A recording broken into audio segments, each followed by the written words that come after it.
Welcome to Cartoonist Kayfabe. My name is Ed Piscor. I'm Jim Rugg. Deathmate Black is going to be the subject of today's video, but first, got to let you guys know that we have a Patreon in the description below this video, and the people who support the Patreon get videos before anybody else, and if you are at the highest level of support, you're getting all the videos before anybody else gets to see them, and you are watching us stream this video recording session in real time, thus mitigating the kayfabe effect. The videos are also brought to you by the books that we make. This is our bibliography. I have Red Room Crypto Killers issue 1 and 2 being offered to comic shops right now. 2 trade paperbacks of Red Room are out there in the wild as we speak. 4 volumes of Hip Hop Family Tree, which is celebrating its 10-year anniversary. 3 volumes of X-Men Grand Design and WYSIWYG is out there. Jimmy has the Treasury edition of Hulk Grand Design out in the wild. Kayfabers, support that book, man. Can't wait to get that on the bookshelf. Street Angel Deadliest Girl Alive is also on the stands right now. But keep your eyes peeled for the forthcoming Street Angel Princess of Poverty. And Plain Jane's is on the racks right now as we speak. Jimmy, I do think that this time nobody's in any danger of the kayfabe effect striking where Deathmate Black is concerned, man.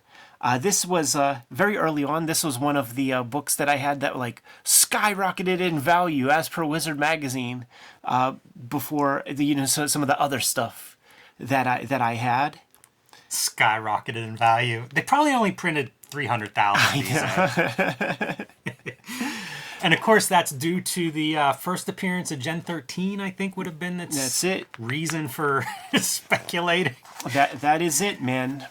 This is the Homage Studios version of Deathmate, whereby we previously looked at Deathmate Red, which was the Extreme Studios. It's Rob Liefeld's crew did a Deathmate comic, and the conceit of Deathmate is that Valiant Comics was supposedly popular at the time. Image Comics was popular at the time. We're going to do a crossover. The Image guys are going to just do the whole kit and caboodle using their studios on a set of Deathmates. Valiant, you guys could go the Michael Jordan color scheme, by the way, the red and black volumes. Yes.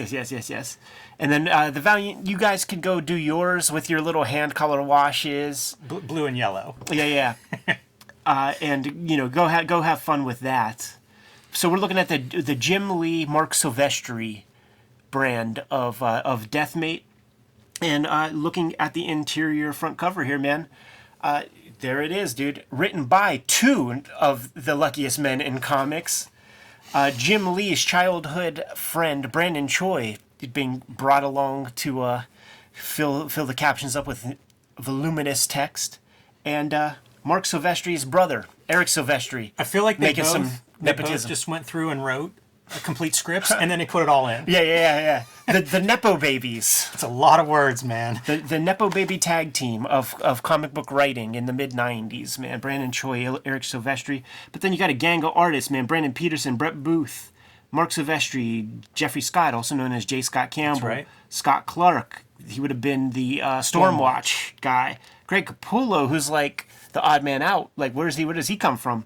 Yeah, it's interesting. You feel like these guys, these Image dudes, are all flirting with who's hot at Marvel? Who do we like? Who might we try to recruit into our circles?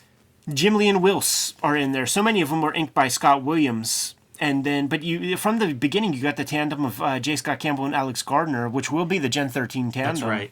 And the benefit of putting Scott Williams on so many of these as an inker is it does tie the book a little bit together. I went through and I put Post-it notes in here to try to keep the artist straight. There'll be a couple blurred areas, I think. But it's, I think, due to Scott Williams, really tying it all together. I think it's a good move if you're going to do a book like this. It is, but it makes the game hard to play. So I can't even do it. Like, when in doubt, I just assume that it's this Brandon Peterson or Brett Booth. Like, you know what I mean? Like, when I have doubts, I'm like, okay, it's jobbers. It's studio guys who are doing this stuff. But then a piece like this, it's like, that might be Mark. Oh, you chose Brett. I went with the order that they're listed in inside the front cover. That's basically the way I ordered them. I see. And for the most part, I think it adds up. But there are weird things like this is weird to me to be Brett Booth, and I don't know his work very well, but I think of him as like a Jim Lee crossed with Todd McFarlane. Yeah. Style wise, and that's not what I see here. But it's just more of like figuring out spacing. I think the style changed from the previous couple of pages. Yeah. Look what the Image guys do with Turok. They make him Warpath from X-Force. That should be the Greg Capullo section, for the time. Yeah, totally.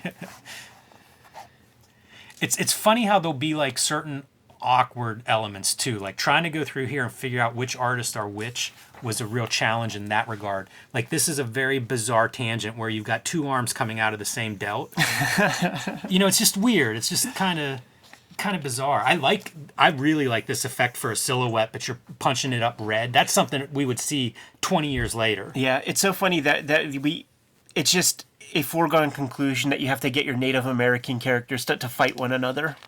Wow, I didn't even think of that. Yeah, you're right. It's interesting. Like, is that more? Like, see, I thought earlier, like, we were looking at Mark Silvestri. Yeah, there's certain things that, like for this one, it was the tick of, like, I thought that robed figure looked right. It's real iffy. And then again, It's this shit that throws me off. You put Silvestri, or you put Williams on top of Silvestri, and it gets. I was not confident with this, and also it wouldn't surprise me if you've got a few hands on these pages, totally. Because many of these guys are working in the same studio. So if it's a late night, you might be passing that page next to the guy next to you to get it. Look at that bleeding edge color. Yes, that shit sucks. I hated these kind of textures. Like when they started coloring Badrock just that gray, and they took that little speckle shit off of him, so much better. I used to get so angry with computer coloring. It was a decade before I kind of, it evolved to a place where I made peace with it. And I guess we have some hardcore dudes from Valiant. Look at this weird treatment. I don't know if that's reflective of his powers, but I just see it as almost like a 90s version of Kriegstein breaking down multiple panels of an action. Now, to some extent, we do get paid on Cartoonist Kayfabe, but you cannot pay me enough to really read this comic. Oh, you can't read this. This is maybe the height of like when people made fun of Image for no writers. You could easily hold up a book like this. Like, I mean, it's the Billy Madison. You are dumber if you read this book It's true. than if you don't. It's true. It's going to damage your head. And you wonder, like, the story media, like, how do you even arrive at this? Because it literally doesn't make sense. No. It doesn't make any fucking sense. But that's kind of the conceit, right?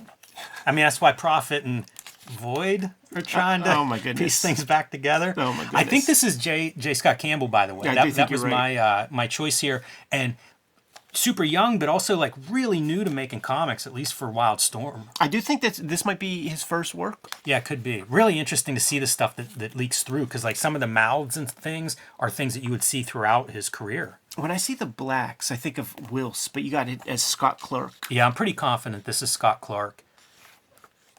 I don't know how much other stuff he did, but you know what, man? Some of these pages, like I do see other Because like Wills would do that. Yeah, it wouldn't surprise me if he's got some hands on here. And again, like I assume this was in order based on that table of contents, but who knows? Yeah. This could easily be put together as like, here's a bunch of pages, put them in whatever order you want them in. Right. And then just dump some lettering on top. That hatching is so funny. Yeah, it's great stuff. This is the kind of stuff too where I'm talking about like those Lightning comics and all that bullshit. This is so close to that. You see it with like some of the proto-digital effects, and I actually like this looking back on it now. This is kind of fun, but you're right about it being like those Lightning comics and Ballistic Studios and just all the garbage, like, stuff you pull out of a dollar bin now, but was part of that speculator bubble. It was like, if you could get the digital colors on there, you had something. Right. So you got Greg Capullo down as this. Yeah. Again, there's some awkward places, but then there'll be like a panel where you're like, okay, that looks like a Greg Capullo face. Like this to me is clearly Greg Capullo. I see. And then I think we get Jim Lee, but the Jim Lee looks rushed to me. So then you have that on top of it. It was like, all these books I think shipped late. Oh, yeah. And it was at a time when they were really getting criticized for late books. So that's a factor. This is one of the hardest images of this. Like, I love that.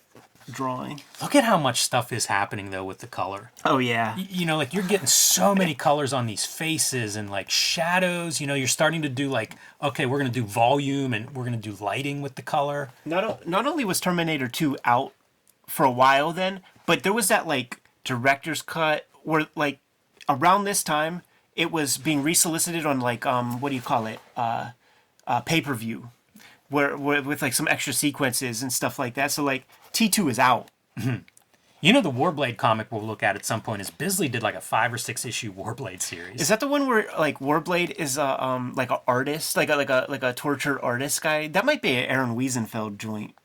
Yeah, I don't remember that one, but it's possible. I just see him doing claw stuff to everybody, you know. And here we go. Like this is your Gen 13, early Gen 13. Yeah, I mean they're all throughout. Like the very first, like this captioning, "My name is Fairchild." Like okay. it's first person in her voice, and we're supposed to care. You don't care? Okay, man. Seeing all this black, that was definitely Scott Clark, who did those pages that I said might be Will's, because that. I mean, yeah, totally. Scott Clark, inked by T. Scott. Jesus fuck. Yeah, there were a lot of names floating around at that time.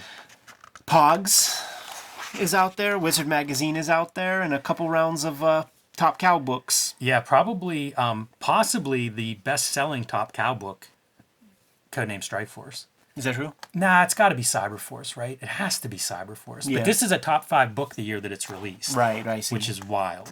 And to date things, Wizard Magazine number 27. We have an issue that we did about that one. I don't think this was the cover. I think it was the Deathblow cover. And because it was it was the oldest Wizard Magazine I had as a kid. And they're promoting you could win a stand-up Mortal Kombat console. This was like the most hyped crossover probably for me. Talk about, you know, the thing I was most ready for. Talk about selling sizzle and no steak. It delivered nothing. Zero. This is probably one of those changing moments for me where it's like, you know what? I'm out. You guys have abused me enough. Yeah. You list all my favorite artists and then you give me this and I'm angry and I'm done with you. The cool thing to think about, like, not the cool thing, but like, it is an abuse. They took advantage. They sold shit. Where would our cartooning be? You know, if we would have like dug better material at this time and not this stuff. But all told, all in, maybe we spent $200 on this shit over a number of years. Yeah, and it's interesting because like you do have people that don't check out. That don't say, you know, this isn't for me or whatever and go in a different direction. And like they're kind of fine too. You know what I mean? Like there's a whole lineage that you can trace back to this that becomes like hard ass superhero big stuff. But we could also call out our homie Matt Boris, who had almost every issue of Spawn and almost got a Pulitzer Prize a couple of years ago with his editorial comics in the Nib website. I think is something that he started up with the Twitter guys or something like that. He's got almost every issue of Spawn. Like, that was something that he's like, guys, I have to tell you something. Got scared, man. The heart drop. I'm like, oh no, what happened, Matt? He said, I almost have every issue of Spawn. And we were like, really? Are you okay? I've had 2 or 3 of those incidents where someone will be like, we'll be talking like, what are you reading? And they'll say something, and I just laugh. I think they're kidding around. And then you realize like, oh no, they're being totally serious about it. And I feel like a jerk. And it's what reminds me of like, this is just me that got off here. Yeah, totally. You know? I know one's a homegirl, right? One's a homegirl? Yeah, I know one of exactly. my more embarrassing moments. But hey, we're friends.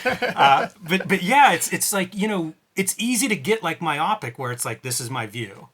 And then realize like, oh no, it's everybody has this different experience with this stuff. But this is about whenever I left the wizard world. We were asked a bunch about Deathmate Black since we did Deathmate Red, so here it is. Kayfabers, like, follow, subscribe to the YouTube channel, hit the bell. We'll notify you when new vids are available. And we do have a Patreon where you get all these videos before anybody else, depending on your level of support. But Jimmy, tell the people what books you have out in the wild. Hulk Grand Design, Street Angel Deadliest Girl Alive, and The Plain Jane's out now. Street Angel Princess of Poverty, pre-order that one right now. And join me on patreon.com/JimRugg where you can download out-of-print zines and minis. You can see some of my process. and you can see some of what I'm working on next. Red Room Crypto Killers issues 1 and 2 being solicited to your comic shop right this moment. Let your shop know that you want it so that we know how many to print. Two trade paperbacks of Red Room are out there in the wild right now. We're celebrating the 10-year anniversary of Hip Hop Family Tree. Scoop those comics up. 3 volumes of X-Men Grand Design are out there on your comic book store shelves, and 1 volume of WYSIWYG is available to read and check out.